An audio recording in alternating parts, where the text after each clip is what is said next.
네, 다음은 206번 해설하겠습니다. 206번. 자, 206번은 쉬워요. 그냥 단순히 지금 최고차항과 최저차항 차수가 이제 m, n으로 되어 있다는 것 뿐이에요. 지금 조건을 줬죠. 다항함수가 fx가 자연수, m은 자연수예요. 자연수. 그러니까 쫄 필요가 없다. 똑같이 우리가 극한식 해석한 것만 하면 됩니다. 그죠? 지금 물어보는 거 자체가 mn의 대소관계, 그 다음에 뭐 a, b 관계, 그 다음에 a, b랑 뭐 mn 간의 관계를 엮어서 물어봤죠. 이것들의 관계들을 파악할 수 있으면 될 것 같습니다. 자, 볼게요. 먼저 맨 첫 번째로 리미트, 지금 x가 무한대로 갈 때 xm 승분의 fx, 그게 1로 정확히 수렴하죠. 지금 0이 아닌 값으로 수렴하기 때문에, 근데 뭐예요? 지금 무한대분의 무한대꼴이죠. 그러려면 당연히 fx는 처음에 최고차항이 뭘로 시작해야 된다는 거예요. 그죠? 무조건 x는 m승으로 시작을 해야 됩니다. 당연히. 그래야지만 무한대분의 무한대꼴 수렴값이 나오게 되는 거예요. 자, 그리고 똑같은 정보가 뭐죠? 정보가 그 다음에 얘를 미분한 값에서 최고차항 정보를 보니까, 그죠? 분모는 지금 정확히 얘를 미분해서 어떻게 된 거예요? 이렇게 나온 거죠. 지금 이 식을 물어보고 있으니까 최고차항 맞죠? 그래서 무한대분의 무한대꼴이고 수렴합니다. A로.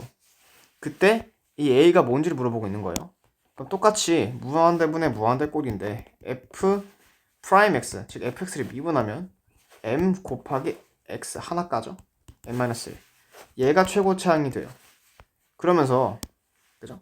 이 식에다가 대입을 하면, 이 위에 식에 대입을 하면 정확히 여기가 m의 x n-1승 이렇게 되니까 개수비가 1분의 m 이렇게 돼서 결론적으로는 a가 m이라는 결론이 나오게 됩니다.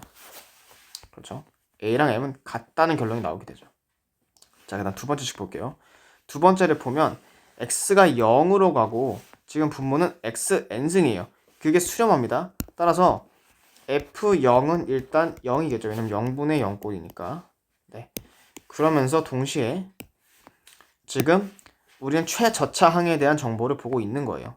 그죠? 맨 마지막이 어떻게 끝나는 거? 그럼 fx가 맨 마지막이 쭉 가다가 맨 마지막에서 b x n승으로 끝나겠죠.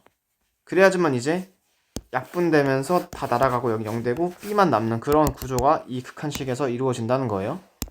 네, 따라서 맨 마지막 차수가 b x n승이다 라는 것까지 우리가 알 수 있다는 거죠. 자, 그런데 또 정보를 하나 더 줬죠. 이제 걔를 미분할 거예요. 걔를 미분한 도함수에 대해서 다시 x-n 최저차항이죠. 다시, 그죠? 지금 얘가 최저차항이었는데 얘를 미분하면 bn x n-1승 이렇게 되잖아요. 이 최저차항에 대한 정보를 보겠다는 거예요. 그게 지금 약분이 되면 결국 이 값 자체가 어떻게 나와요? 값 자체가 nb가 나오게 돼요. 개수값이니까 얘가. 그게 지금 얼마래요? 9래요. 네. 여기까지 온 거예요. 정리를 해볼까요? 우리가 나온 결론들을. 첫 번째를 보면서 A는 M이고 M은 지금 뭐야? 최고차항 차수예요. 그 다음에 NB는 9예요. 그리고 N은 지금 최저차항 차수예요. 당연히 우리는 부호 판단도 할 수 있어요. 뭐예요? 지금 N이 자연수니까 양수죠. 근데 곱했는데 또 양수야. 그럼 B는 어때요? B는 양수여야 된다는 결론이 나오게 돼요. 당연하죠. 이 상태로 지금 관계를 봤으니까 넘어가 보죠. 자, 먼저 기억 선지 볼게요. m이 n보다 크거나 같냐라고 했는데 당연한 말이에요. 왜냐면 우리가 아까 극한식 해석을 했죠. m의 의미가 뭐예요? 얘가 최고차항 개수예요. 최고차항 개수가 아니라 차수. 최고차항 차수죠. n은 뭐예요? 최고차항, 최저차항. 그죠? 최저차항 차수라는 거예요. 그러니까 당연히 최고차항 차수인 m이 n보다 크거나 같을 수밖에 없죠. 그래서 기억 선지가 일단 맞습니다. 무조건.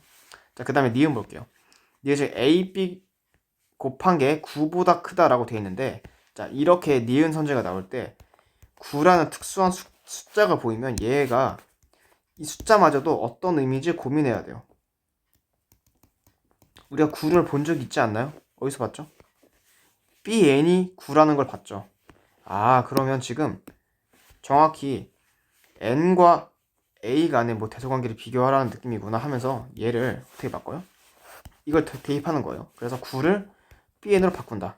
그러니까 우리가 문자를 숫자로 바꾸는 건 많이 봤는데, 우리가 반대로 숫자를 문자에 대응되는 어떤 애를 데리고 와서 문자를 교체한다?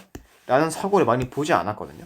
근데 이럴 때 또 쓰일 수도 있는 겁니다. 9라는 특수한 숫자가 결국 bn이기 때문에 우리가 조건 해석을 하면 그렇게 지금 a, b가 bn보다 크거나 같다라는 식이 맞냐고 물어보고 있는 거예요. 다시 말하면. 근데 지금 뭐예요? a는 또 뭐예요? a는 m이죠. 따라서 결국 mb가 nb보다 크거나 같냐라고 물어보고 있는 거고, 그죠? 우리가 이미 기억에서 나온 결론을 참고했을 때 m은 n보다 무조건 크거나 같아요. 자, 그러면 b를 양변에 곱해도 역시나 크거나 같은 대소관계가 유지가 되려면 어때야 돼요? b가 양수여야 한다는 결론이 나와요. 그래야지만 이 부등호가 뒤집히지가 않겠죠. 자, 그대로 유지가 되겠죠. 따라서 그 b가 양수냐라고 물어보고 있는 건데, 이미 우리가 결론에서 지금 bn이 9다. 근데 n은 자연수니까 b도 역시나 양수다라고 하는 결론에 있어서 정확히 부합합니다. 따라서 이게 맞죠. 따라서 니은도 정답 선지가 됩니다. 네, 그 다음 볼게요. fx가 3차 함수면 a, m은 bn이다 라는 그런 결론이 나왔는데, 지금 볼게요. bn은 아까 값이 뭐였어요? 9죠? 지금 f가 3차 함수라는 거는 최고차항이 3차라는 거기 때문에 m이 얼마가 돼요? m이 3이 돼요. 근데 a도 역시나 m이었죠. 따라서 지금 얘가 am으로 보면 안 되고, 이걸 정확히 어떻게 봐야 돼요? m 제곱으로 봐야 되고, 똑같이 뭐예요? 9가 나와요. 그래서 9는 9다. 당연히 맞는 말이죠. 디귿도 맞는 선지가 되게 됩니다. 네, 그러면서 정답이 뭐예요? 5번이 되겠네요. 네, 여기까지 함수 극한 성질 204, 205, 206 문제 해설했습니다.